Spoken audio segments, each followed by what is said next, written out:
Right, I think we'll get started. We're just waiting for another couple of people. There is no wait, as it makes a bit of a beepy noise, which is very distracting. So hopefully as the next few people come on, it won't be too much of a distraction. So I just wanted to welcome you. My name's Lisa from the EAUC, and I would like to welcome you to the Behaviour Change in Carbon Management Plans webinar.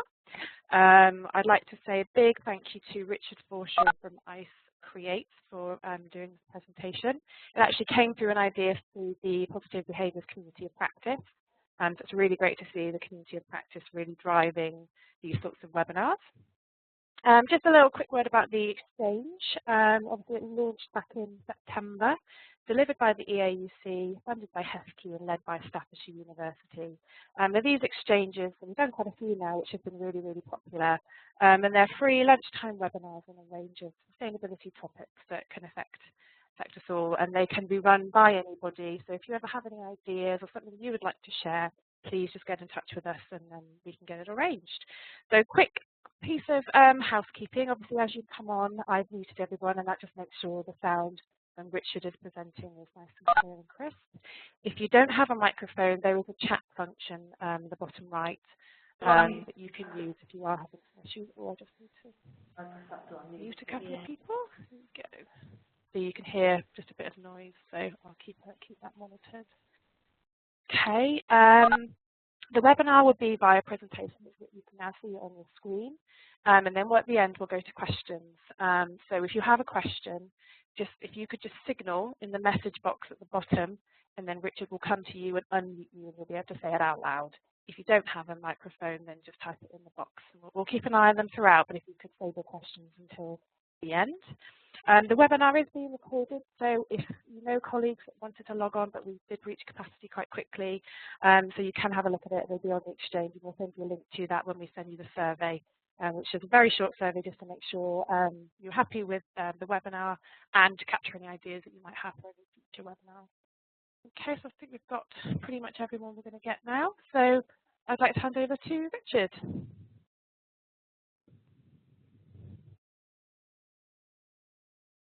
Richard, are you there? Oh, hello. Fantastic, you're there. Excellent. Yeah. Over to you. Thank you very much. Sorry, I was talking without being unmuted, which people should do more often, I think. Yeah, as I say, this is a seminar about behaviour change in carbon management action plans. There'll be a little bit of about us first. I'm just struggling to move on. We are an organisation, we sort of describe ourselves as change makers. We're very much focused on behaviour change. So we're not experts in carbon management or in environmental policy or design. We're experts in behaviour change. We help organisations and communities, pretty much mostly in the public sector, deliver change for their communities or for individuals or for their organisations, and I think the combination of those is where the power lies, and that's about sort of innovation and understanding people with the tools, knowledge and experience that delivers some results. So we work on behaviour change programs for many sort of environmental carbon management type programs, which I'll describe later, but mostly NHS and local authority. We have worked with a number of universities and higher education settings as well, also with government departments and NGOs internationally, as well as some larger sort of corporates internationally as well. And I think that obviously the key question is in this is about how you achieve this. I think, as I understand it, many people listening have experienced or certainly learned quite a bit about the theories of behaviour change. So I'm not going to get bogged down in lots of theory today. This is going to be about how we deliver the application of those theories and some very core systematic steps to go through so that when you're delivering it for your carbon management plans, you can start understanding what bits you might be missing out at the moment and how to get them. And then also some examples of where that's been put into practice and how it's led to different types of intervention and different types of outcomes.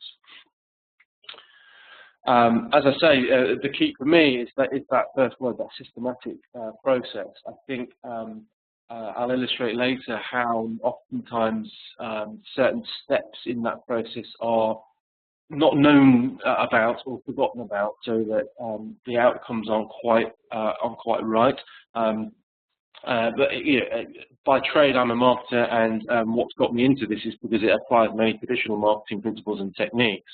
But it also taps into an interest I've had for many years academically and personally around understanding behaviour, understanding why people do what they do, and that's the key obvious issue around behaviour change. Understanding behaviour, understanding barriers, understanding people's motivations, and implementing enablers, both physical and perceived, so that we get sort of a whole system approach. So we look at it in a way of not just having a look at that psychology and not just having a look at the communication of what we want people to do, but also around applying tools like systems thinking and also thinking about the system in which people are operating, so that we can affect change there, and also around using tools like design thinking, so that we are not just changing the sort of the social experience and the human experience, but also how that service or product or your industry is delivered, so that it helps enable the behaviour that we're looking for. We call that so change, S being social, O being the organisation. And very often, I think programs of change tend to focus only on what people are doing and less about what the organisation is doing around it. I think in carbon management, to be fair, lots of that's been about let's change the way we are, consuming energy, for example. But in other instances, that tends to, how the organisation engages with people in the most effective way isn't always considered properly. Here's the 3 steps that I think will be the key takeaway for you. I'll do this again at the end, so you've got that. It's about first stage, understanding the behaviour, where we are now. What data and analytics do you have? What are they doing? What are people doing now? What do we want them to do? What are they doing at the moment? So it's the what bit. Second stage being understanding key influences, the why bit, and this is the key bit for me that often gets missed out. What behavioural theories are we looking at here? But also, how are we asking people, and what are we asking them about what they're doing and why they're doing it now? So it's fine to say, well, we know that, for example, energy use is too high in this building and that people aren't switching the lights off, but we do need to understand why people aren't, and that's not just making our own assumptions about it, it's actually sitting down with people and asking them. And not only why are they not doing what we want them to do, but also why would it be different in future if we do X, Y, and Z? And that's exploring what that future why looks like is a very key issue. The third element there is around considering the range of options for action. There's this kind of mixed intervention model that we have, and I touched on a moment ago. It's about appreciating what the whole system will look like for people, not just the message for people. It's a really key thing. It's not just about giving people information. It's about saying, in terms of sustainable travel, for example, I've got some examples of this. It's around what's the infrastructure there, what's the employer culture like, what's the employee culture like, what are the family and friends like, what is it, what's the whole sort of pattern and picture look like, so that we can understand that is creating barriers or motivations for change. That's the combined steps gives you those sort of improved outcomes, which we'll illustrate in a moment. We're going to emphasise this point around that first stage of understanding what people are doing and why they're doing it, because, like it says there, your tactics are only as good as your strategy. The interventions that you deliver, the tactics, are only ever going to be as good as what your planning and systematic process thinking has been around it. Because very often we get stuck on this kind of how do we tell people what to do issue, and I think it's probably quite a familiar refrain, but we've got to, people are getting very switched off by this kind of being told what to do stuff. We have to shift our mindset from what's wrong with people that they don't understand us to what's up with us that we do not understand the people. So does that make sense? That's like saying, rather than saying it's just not logical that people should be taking single occupancy vehicle journeys to work. when there are all these alternatives available and they're nearby and cheaper, etc., etc. Logic doesn't always apply here. What is it with us that we're not understanding what's going on and why they're doing it? To do that, it's about working with every person type and segment archetype in the whole system. So let's look at everybody that's available. Start ruling some people in and some people out. Let's not talk to these people, let's talk to more of these people. Gain a deeper understanding, get deeper interaction with them, and get a deeper engagement with them. And this bottom half of this slide is really clear. I'm going to return to it again later. People's behaviours there at the bottom are driven by what they believe in, their beliefs. And those beliefs are driven by their personal values and their ethos, which is ultimately driven by their identity. And that applies actually to whole systems and whole organisations and whole communities as well. So lots of communities will have an identity, which leads to the values and beliefs and behaviours that they do. And I think very often we're trying to change people's behaviours without really understanding what people believe in and what their values are. If our values and if our messages are not aligned with their values, you're not going to get that sort of level of cut through. So it's about that real deeper understanding of people. It's quite straightforward to get that, but it's about getting it. It's about understanding that you need to plan for that. So there's an example coming up on that. Because understanding people's demographics, for example, we think there's quite a lot of information here. We've got males who were born in 1948, they're British, they're on their second marriage, they're affluent, they're well known. But you're thinking we're getting pretty specific here. That's about what people are like. But their values and their beliefs can be very different. The values and beliefs of this person who fits that demographic are different to the values and beliefs of this person who also fits that demographic. So it's a cute way of illustrating that we can't make assumptions without really understanding what people really believe and think, feel. And rarely do we ask people before we try and change their behaviour what they think and feel. And I can't emphasise enough the importance of doing that. Again, another example. This is just from my office. Everybody here wants a hot beverage, but everybody has a different way of having it. So what are those different ways? Why are they like that? What is it that drives you to have tea over coffee, sugar over no sugar, that milk over that milk, and so on? There's different values and beliefs behind those behaviours. So, as I say, we focus on that behaviour, on that why. And clearly, everyone's doing a lot of this at the moment in terms of surveying and polling, questionnaring what behaviour there is, but it's the qualitative bit, it's the groups, it's the creative workshops, it's the one-to-one interviews, the why questioning, which you can then apply your behavioural theories to interpret, analyse and evaluate. And what behaviour, what is it we're trying to achieve here? Are we changing behaviour, that one at the top there, or are we sustaining existing behaviour? Or are we modifying slightly that progress towards a different behaviour, or are we creating something completely new here? And I think a lot of the time interventions that are delivered in health and management tend to be, actually, when you look at them, good examples of sustaining an existing change as opposed to motivating people to change in the first place. And again, I have an example of that in a moment. So, a very key thing is, what are we trying to achieve and why are we doing that? So here's an example with one client we've done, where we've sort of done a Boston matrix, if you like. So across the bottom axis, you've got what we call the current market share, the proportion of people travelling from home to their work in this form. And across the left-hand axis, it's the potential growth or change in that. And quite quickly, our clients saw that in terms of cycling, walking, and public transport, the opportunity there at the moment is relatively small, and its opportunity for further change was also relatively small, based on what we knew about where people live and what people would do and what people could possibly do within that infrastructure, as well as what people thought they might be interested in doing too. So when you combine all that, you're thinking you've got to kind of stop and hold back a little bit on this whole cycling and walking promotion thing that they were doing constantly to many thousands of staff over a large area, because it just wasn't getting any cut through. You can see on the bottom right-hand corner in that quadrant there, the social norm for them was single occupancy car use. Everybody comes to work, and everybody will continue to do that.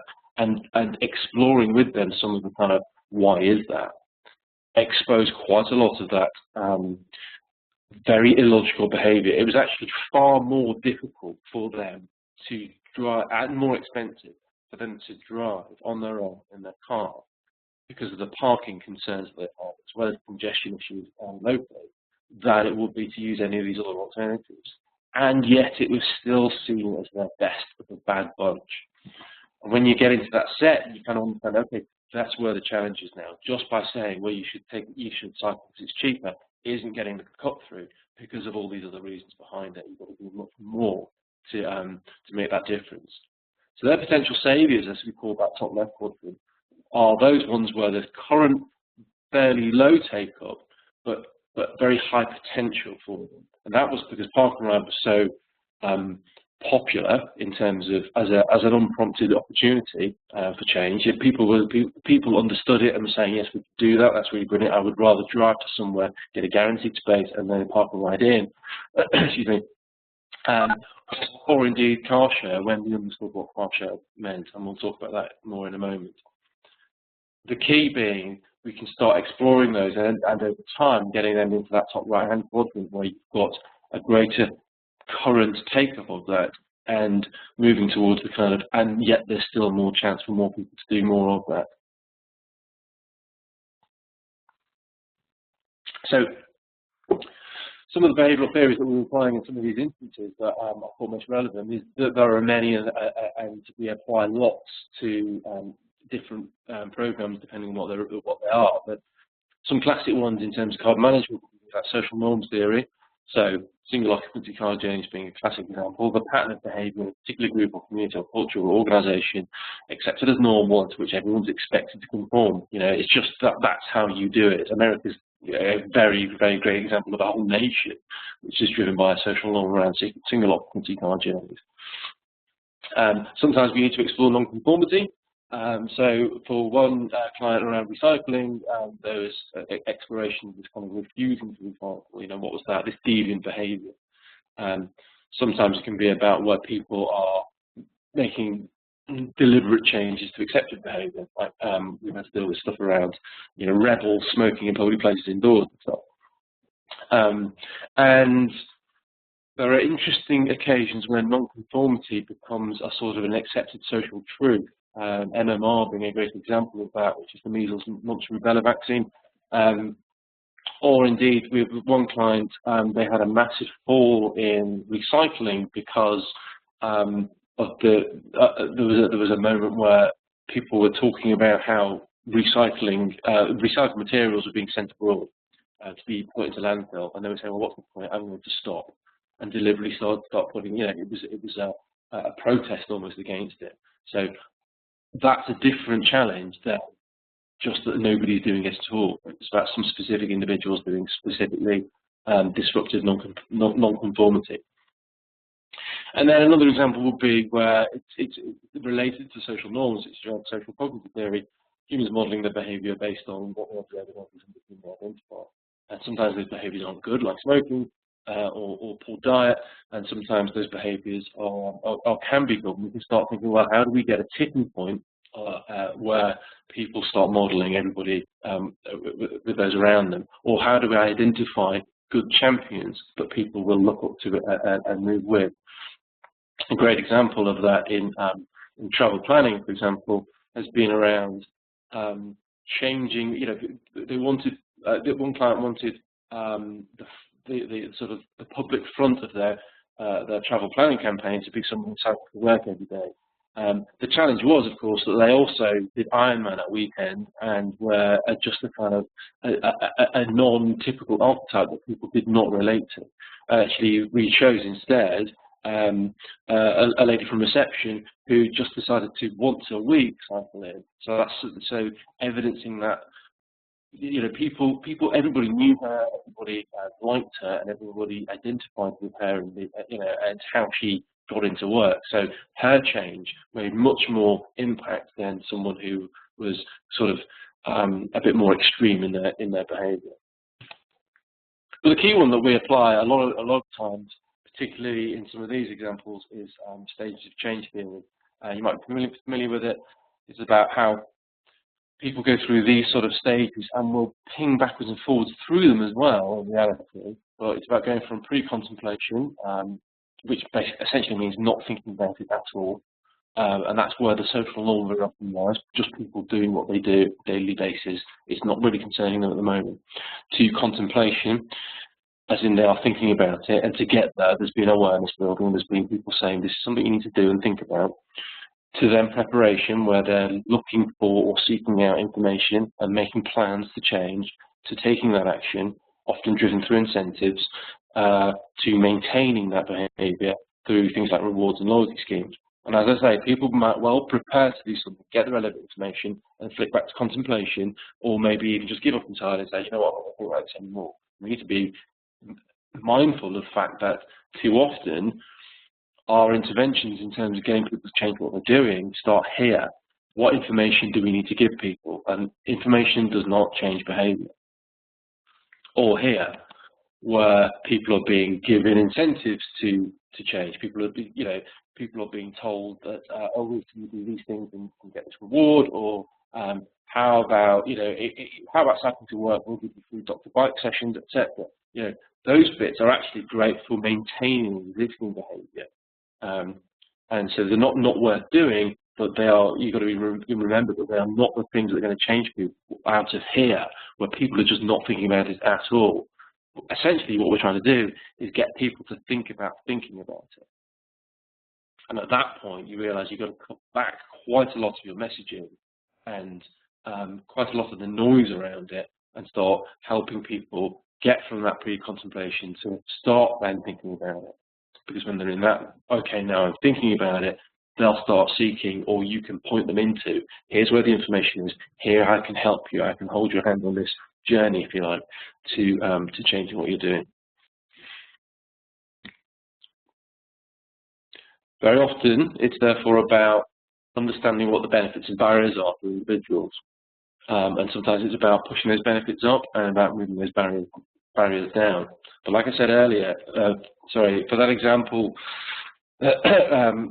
the clients, that purple blob in the middle of this map here is in Bristol, or just outside of Bristol.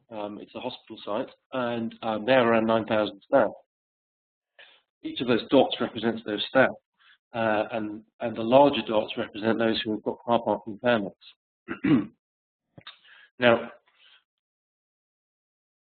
the different colours are being signified there are, we have analysed not only where they live, and also their connections to different modes of transport and so on, but also looked at existing market research data that shows that people with this postcode not only are more likely to like fresh green beans or tin peas in their supermarket, because this is how they buy and this is what they shop for, but also what they think about alternative forms of travel.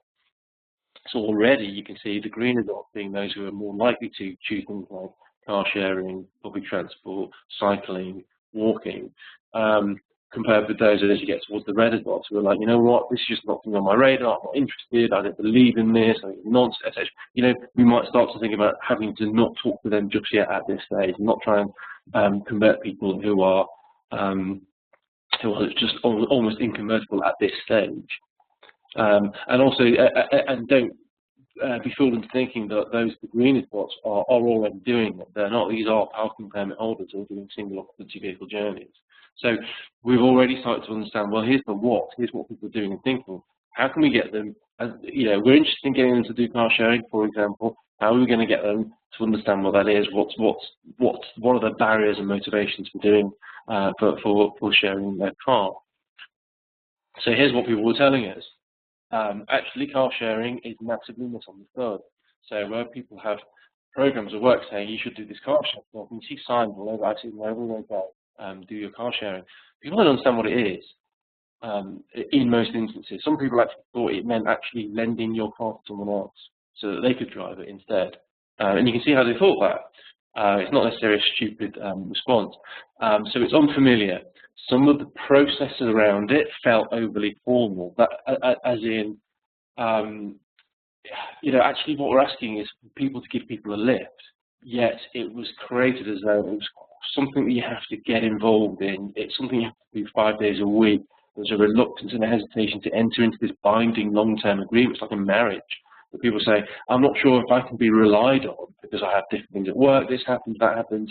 I can't sign up to doing that because people will, people will have to rely on me, and what if I can't? And what if one day I have to do this instead, and etc. So rather than just doing it a little bit, they're just thinking, therefore I can't do that at all because of the way it's being presented to them.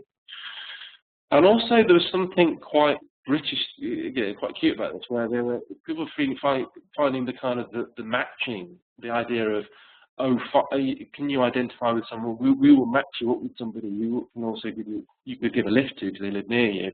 So a bit weird, frankly. They were unnerved by this. It was awkward. They were very daunted. The possibility of sharing space with basically a stranger felt like it was a blind date. And you can kind of see how they meant, because these two websites I've deliberately chosen because one's a dating site and one's a live share, car share site, and they all look similar. And you can see people kind of think why people would think that this is just a bit like, I don't really, I'm happy, I have a relationship, I don't necessarily need to find new ones. And again, this isn't logic driving this thinking, it's just, this is my experience, my expectation doesn't feel right for me, it's uncomfortable. So you have to move away from this kind of complicated infrastructure, this kind of, you put your postcodes in here, you get matched up with somebody, all that stuff, to how are we driving it to, people wanted to do it face-to-face with people they knew and people they understood. And in a big organisation, you can do that because you're working next to people all the time. So actually find colleagues within small, departments or, just your own team who can give who a lift, maybe once or twice a week. Let's just start it like that and facilitate this in a much more informal, much more kind of naturally evolving way, rather than kind of enforce an infrastructure which feels weird and uncomfortable and did not sit well with people's values and their beliefs. Here you go. Some examples from some of the groups there. I won't go through all of them, but if someone that I know who has the same working hours as me, then I give them a lift, but I need to know who they are. Well, let's work with them. If you get to meet people face to face in a familiar environment, and they're fine, that will reassure me. So we can do this. People won't say I'll never do it. They're saying someone you work with, someone I know, someone I trust, and that's fine. I'll do that. But otherwise, I get worried and anxious about it. So let's talk about getting or giving a lift from or to a colleague now and again. Give a lift to a colleague every now and again, or get a lift from a colleague every now and again. Becomes a much more, it's softer, it's easier, it feels natural, people felt much more comfortable with that. Because we were tapping right into this bit here. What are the behaviours that we're trying to achieve here? Or if we're not matching their values, their beliefs, and their identity, then they're just not going to engage. And that's where those programs sometimes fail. Equally, another example was, working with a London borough here on this wasn't single occupancy vehicles, but they were SUVs, where it's the school run at very short distances, very easily travelled by bicycle. People were affluent; they didn't necessarily need lots of free stuff, but they needed ways to, they needed reassurance that it was safe, and they needed reassurance that their kids weren't going to get run over. And they didn't feel well equipped enough to be able to help their kids get to school on their bikes. So again, the infrastructure, the tools were already there, the bike courses, the cycling courses, but what wasn't working was the motive that the authority was using in terms of, they didn't realise it was so much about the safety and the distance and people's expectations and experience of that short journey, just feeling very busy, feeling and the vulnerability that they were worried about their children. A slightly different approach here for environmental services for a council was much more about the systemic behaviour of the organisation. They wanted to improve environmental sustainability of this department, which was called streetsing. The people who empty your bins and pick up litter and so on. But there were also, because of the nature of the world we're in, quite a few cost efficiencies that need to be sought too. So they were saying, look, there's two wins that we need here. We need environmental sustainability, and we need to find some cost efficiencies here. So again, what's the organisation's behaviour? We gathered baseline data on current performance. What is the behaviour now? What are people doing now? What are the teams doing now? We compared that with what resource levels, therefore, do we think are required? We looked at consolidation of the teams and the resource levels, and we looked at team fleet procurement. So essentially, people were driving all over the place in a very disorganised way, about completely rethinking the infrastructure and the system around it, as well as then also engaging with the public about how they're engaging with that service too. So again, a different approach here, but it's still about behaviour. It's about the organisation and the team behaviours. But very quickly, we had a good reduction in vehicle mileage because we just redefined the way that working. We made the system much more efficient and effective by just looking at what people are doing and thinking and feeling in those teams. We also changed the way they were buying their fuel, so we got much cheaper for them. I wish I could get my fuel at £28.1 a litre. Within that, they realised that they were also employing too many people, doing two similar roles because of that inefficiency of the way people are moving around. Now, that's not necessarily always felt like a great thing, but part of the challenge was that rather than just lop a headcount out of this group, how can we do that in a way that makes it so that they can continue to deliver, and in fact deliver a better, more environmentally sustainable service on less budget, which is what the challenge was for them. Because clearer working patterns meant that they had also other service efficiencies because they didn't have to hire so many contract staff to fill in gaps and so on. And actually, the feedback from the staff was they had a greater sort of enhanced pride in their work because they were working in new areas, they were delivering new things, and actually, for the longer term, we set with them a great amount of insight into the current behaviours of the public, so the customers of the service, and towards what it meant for them to be contributing to this. How are they being part of that team? What are they doing and thinking about litter picking and keeping the borough tidy? Understanding what the barriers and motivations were to families around looking after their neighbourhood, their perceptions of the service, that whole kind of, it's the council's job too. Well, how do we get them to become part of the team too, and make them part of the street scene as much as anything, and what their motivations are to maintain and improve their neighbourhood. Final example here. This is another NHS example about energy use in hospitals, and what's exploring what these motivators are, exploring what people are valuing here. And this is just one example of a range of different things that we were looking at with staff around what's switching them on about this. And actually, the clear things here around, I like the idea that that energy efficiency means money saving, also supporting the environment, and a range of different things that they could have that could have been their motivators, but there were two clear ideas there. And when that was coupled with some of the other carbon management work that we were doing, they got their Carbon Saver Gold certification. And this is some of the delivery, if you like, in terms of what staff helped create. So not only did we find out what was motivating them, but we asked them, does this work, does that work? What about these? Do you like this sense of humour or that sense of humour? And we really sort of co-created with them this sort of program of sort of awareness raising around this kind of, the nurses in particular were driving this kind of slightly cute, risque humour, flick my switch, take me out, push my buttons, because it matched the values and the culture of the organisation, which was fun and friendly and a bit flirty, and kind of, that's how they kind of played and did their work. You have that kind of gallows humour sometimes as well in hospitals. So key calls to action with this is the information, this is the why bit. And that's not overly cluttering it, not do this, do that, do the other. Stick it on at the points where people are doing the action and the behaviour.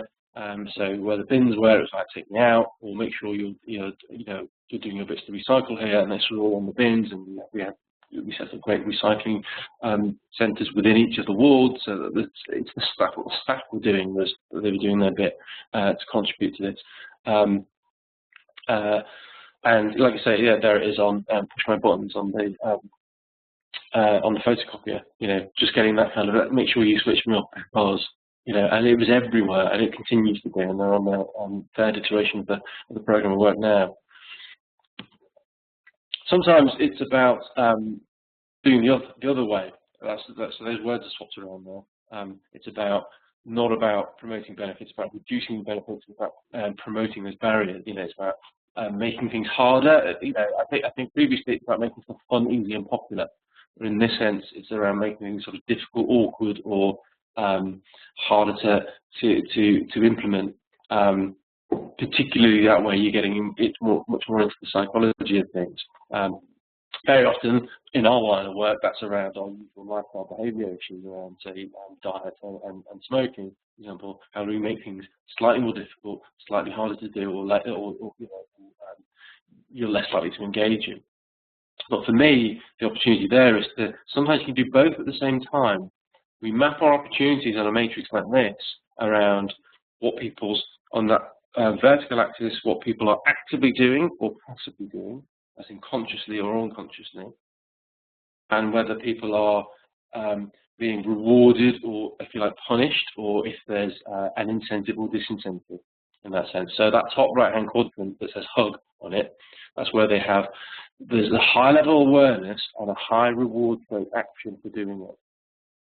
That makes sense. Essentially, that's like saying you're being hugged for doing it. This is all built around the nudge language, so you might have seen Nudge or Red Nudge by Thaler and Sunstein.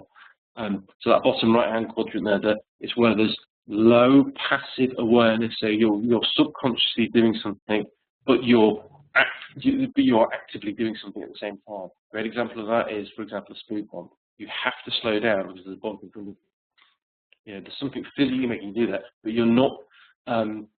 It's not the same as saying, well, I will not speed because I will get a fine. That's where you're getting punishment for a passive action.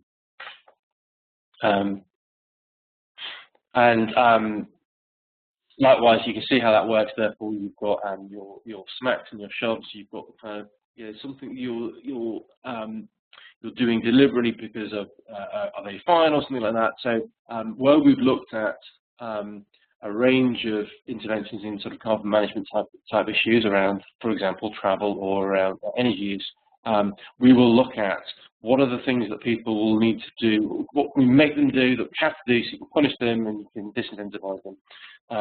And also, what are the things you can do to reward? Will those incentives work? Do they match what behaviours and motivations and values that we've established are? Or are there things that we can passively do which pushes them in that right direction, so they're getting the right result, but in a subconscious way? For example, with one client we did looked at a comprehensive parking permit review because too many people were travelling to work and too many people were getting permits. So not only initially the policy was going to be, well, we'll just change the boundaries for what people, where people can come in and just make it physically harder and harder. That's fine. That is shoving people in the right sort of direction.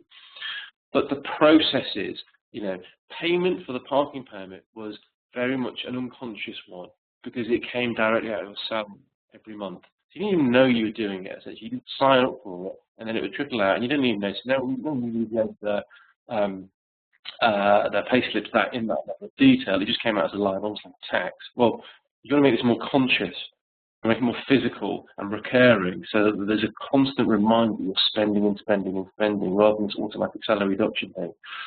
So, for example, Oyster cards, that sort of process of you've got to top up something, so you're paying for your parking constantly, makes it less easy and less kind of unconscious.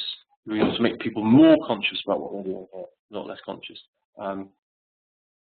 Equally, there are things like, well, we need to allow people to suspend their parking. If you want to try, if you want to get people to not just go, right, that's it, I've had a massive epiphany, I'm going to change my behaviour, that's really unlikely to happen. But we want people to try something once. And one way of doing that is to say, well, you know what, you can take a holiday, you can take a paying holiday. So you can not pay for your parking permit during this period of time if you're doing an alternative travel mode. That way they feel that they've got this safety net of, well, at least I can go back to it. I'll try it and then I'll go back to it, because they'll pay anything to get their space. Options to permit share between colleagues. How are we facilitating that car share with the infrastructure and the environment? What's the kind of the background work that we're doing here to help people? The permit application process in itself is a very obviously a timely opportunity to understand some alternatives. A great example being, from the quotes at the top there, it says, I don't mind paying more to park, I just want to be able to park, and I'll pay anything to get a space. The currency and the premium placed on having a parking space was really, really high. So how can we use that to our advantage? How can we're doing a stated preference survey to elicit how much staff are actually willing to pay for an on-site parking space, because you know what, if there's a premium on it, then how can we use that to our advantage? But also, therefore, if that's going currency, okay, if you're a car sharer, then you're guaranteed space, and here's how, and you live that infrastructure, and it's barriered off, and all that sort of stuff, and it's promoted in that way. Not promoted car sharing is really great for the environment. What they cared about was, how do I get a space at work? At the moment, we're all fighting and we're parking all over the streets and what. The knock-on benefit clearly being the improved carbon outputs for the organisation at the same time. So really, for us, it was around getting that behavioural intervention model right, understanding that behaviour in the first place. I'm doing for time. Understanding what they do, understanding those key influences in that behavioural theory and why they do it, and asking those questions, in particularly unpacking that motivation. What is it that's really driving people, and what are their values and belief systems that drive that behaviour? That way you can get this kind of system-wide approach to, is it just the infrastructure that we need to change here? Is it just giving people information? Unlikely. It's probably a range of these different things that we need to understand that we can therefore influence and get improved outcomes. Thank you for listening, and I think we've got time for some questions. Yeah, so if everyone, Richard, if you carry on sharing your screen, then, okay, that's fine, don't share your screen. Just in case you want to refer back to any slides. Oh, I see, yes. So that's fine. If everybody else, I'm not sure if you've done this already, but if you go to the top of the middle where it says viewing, which is desktop in green, you can actually, the two buttons there in the middle, you can go to chat, so that will bring up your chat box, and that's how we're going to handle questions. So if you do have any questions, please just say yes, and we'll see that it's you, and then Richard will go on and unmute you, and you can ask your question live. So everyone can do that. So viewing Richard's desktop, the green button at the top, and then click on the chat button, and then it'll bring up the chat. So if anyone could indicate if they do have any questions, that would be great. We'll just give you a couple of minutes.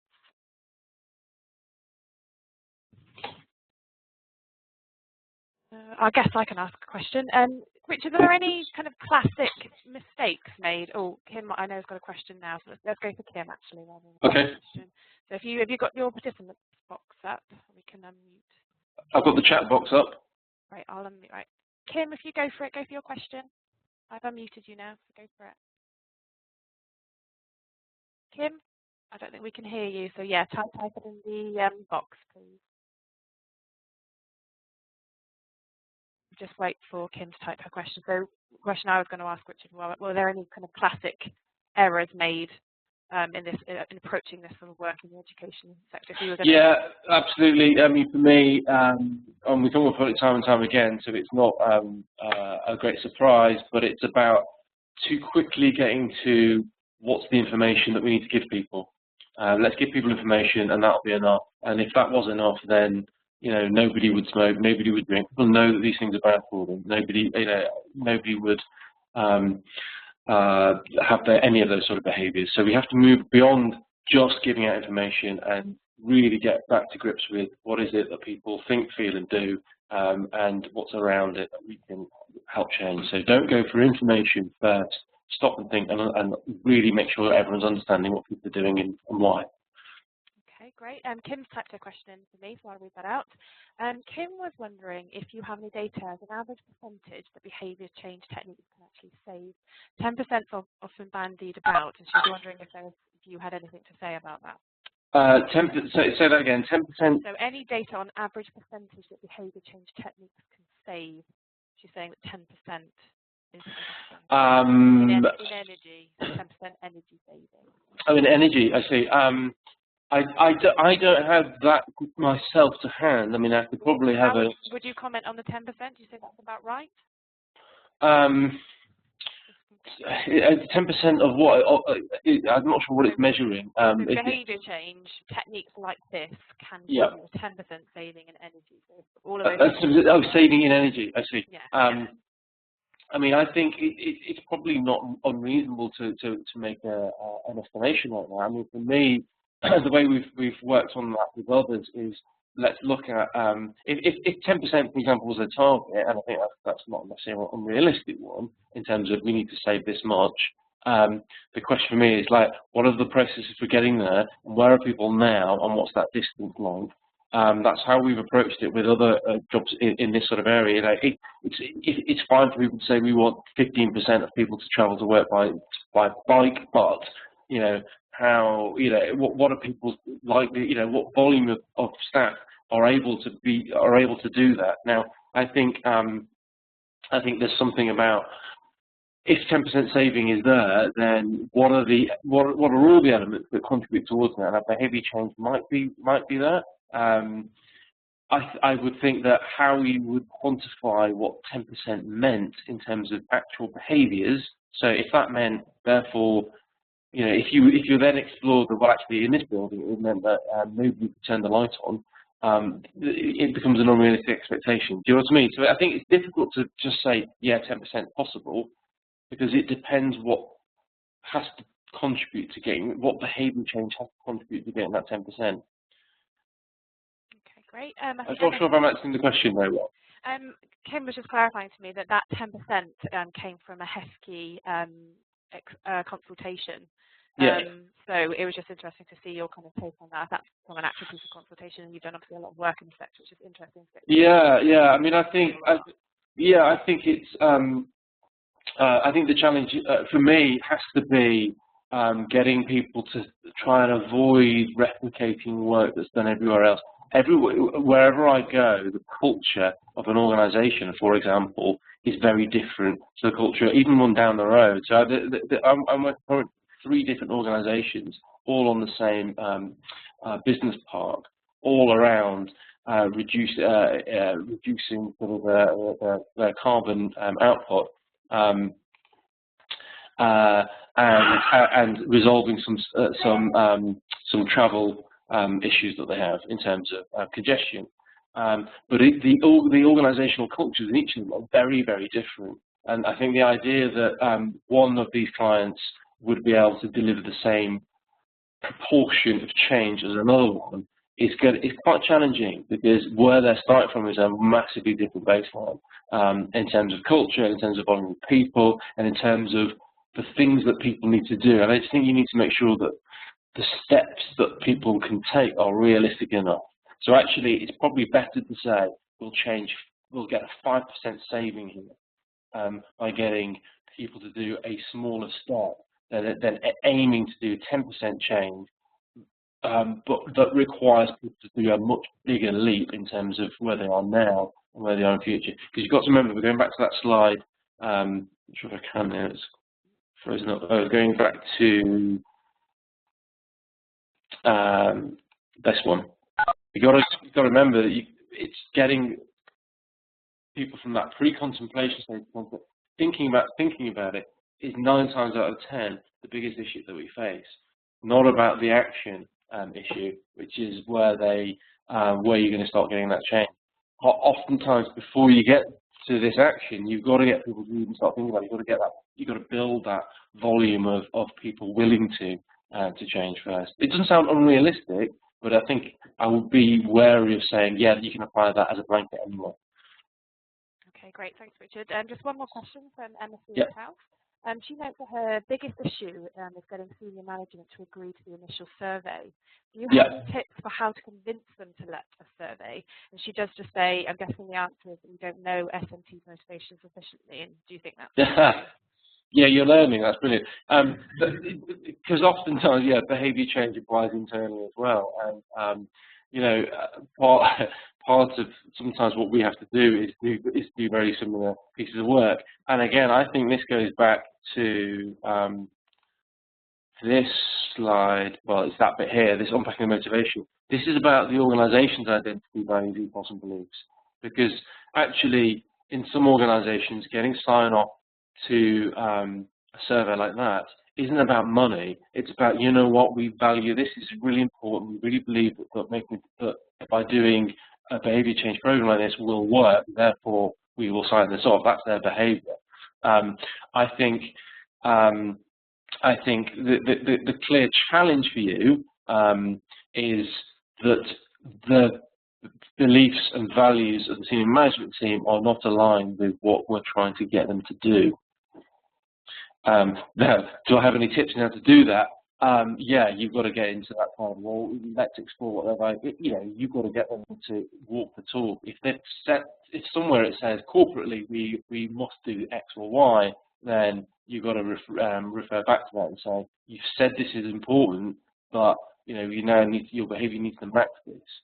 And this is where the challenge has been with other clients around, for example, sustainable travel. How do you know, where the management are not supportive or the culture of the organisation is runs against what they're trying to get the staff to do. It's kind of obvious, and the staff know that, they feel it, and they're not going to, you know, go with you on that journey as well, because they're all part and parcel of it. So it's an interesting challenge, but yeah, let's unpack what their motivators are, what's going to switch them onto it.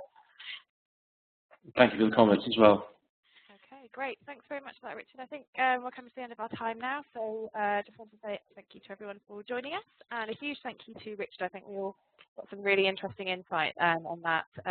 So hopefully if you do have any other questions you'd like to ask Richard, then you can contact him directly. We'll be putting this recording onto the Sustainability Exchange in a couple of hours' time and sending out a survey with a link to it in it, so if you just keep an eye out for that. So yeah, we're ending now, so thank you very much. Okay, thanks very much, everyone.